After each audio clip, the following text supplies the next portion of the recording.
Welcome to Factful Finance, where we transform your financial goals into reality. Imagine this.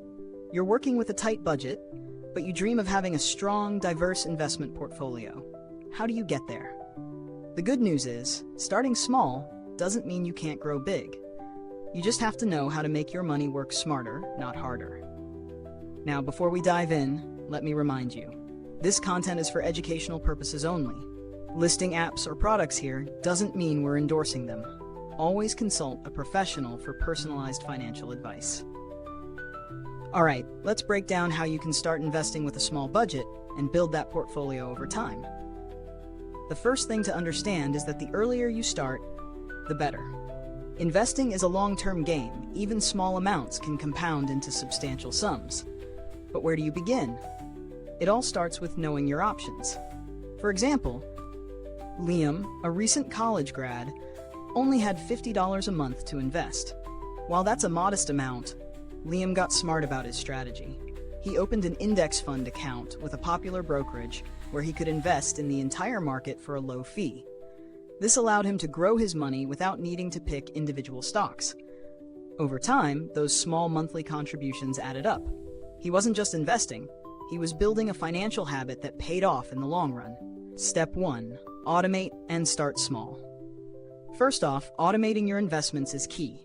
By setting up automatic transfers, you can consistently invest every month, even if it's only $20 or $50. This ensures you won't skip months, and the consistent investing over time will help your portfolio grow. Take Olivia, who was able to automate her $100 monthly contribution into a robo-advisor account. A robo-advisor is a great tool for small investors as it manages your portfolio based on your risk tolerance. No need to hire a financial advisor. Step 2. Take advantage of low-cost index funds. If you're investing with a small budget, index funds are your friend. They allow you to invest in a broad range of stocks or bonds with a low minimum investment. For example, you could invest in the S&P 500 Index Fund, which tracks the performance of the 500 largest U.S. companies. This means you're spreading your risk across multiple companies, which is crucial for beginners. Benjamin, a freelancer, started investing in index funds with as little as $50 a month, and over 5 years his money grew through compound interest. It's not about how much you start with, it's about consistently adding to your investments. Step 3. Diversification. Don't put all your eggs in one basket. Another mistake many new investors make is putting all their money into one asset.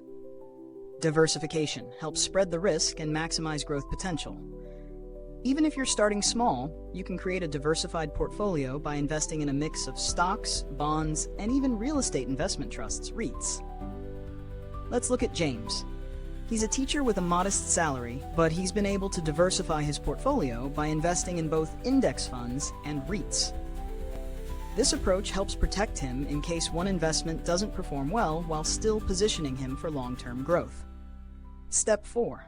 Take advantage of tax-advantaged accounts. One powerful tool for growing your money is investing in tax-advantaged accounts like IRAs or 401ks. These accounts allow your investments to grow tax-free or tax-deferred, meaning more of your money stays invested and compounds. For example, Sophia, a young professional, opened a Roth IRA, contributing as little as $200 a month. The beauty of the Roth IRA is that withdrawals in retirement are tax-free, allowing Sophia to make the most of her small investments today for a brighter future tomorrow. Step 5. Monitor and rebalance. Once you've set up your account and chosen your investments, it's important to monitor and rebalance your portfolio. Rebalancing simply means adjusting your investment mix to ensure you're still on track with your goals. If one asset class performs much better than others, you may want to adjust by selling some of those investments and purchasing more of the underperforming ones. Just like Noah, who started investing in 2018. By 2023, his portfolio had grown, and he made a conscious effort to rebalance it yearly, ensuring it matched his risk tolerance as he got older. Remember, the most important thing is consistency. Starting small doesn't mean staying small forever. It's about making informed, deliberate choices today that will pay off down the road. Whether it's through automated investing, choosing low-cost index funds, or taking advantage of tax-advantaged accounts, the key is to start now. What's the first step you'll take toward growing your portfolio with a small budget? Let me know in the comments below. I'd love to hear your thoughts and ideas. Thank you for tuning in to Factful Finance. If you like what we're doing, why not subscribe and click the bell so you don't miss out on more strategies to build your financial future.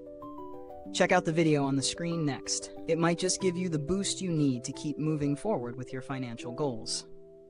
Disclaimer: this content is for educational purposes only. Always consult a financial professional for tailored advice.